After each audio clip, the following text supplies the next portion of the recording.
সিঁদুরটা পড়াতে হবে যাতে নাকে পড়ে, বুঝতে পেরেছি যাতে কয়েকটা ফোঁটা নাকে পড়ে, সিঁদুরের কয়েকটা। না বলে তো তিনবার পরে কিন্তু হ্যাঁ তোমার যেমন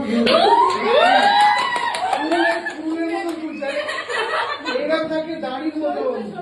হ্যাঁ হ্যাঁ আরে শিখবে তো শিখবে বেচারা क्या बात। বেচারা হাত কাঁপছে নাকে পড়েনি কেন? তিনবারই পড়ায় ব্যাস ব্যাস ব্যাস। তুই নিজে টাচ করে দে না হ্যাঁ ব্যাস তাহলে তো হবে।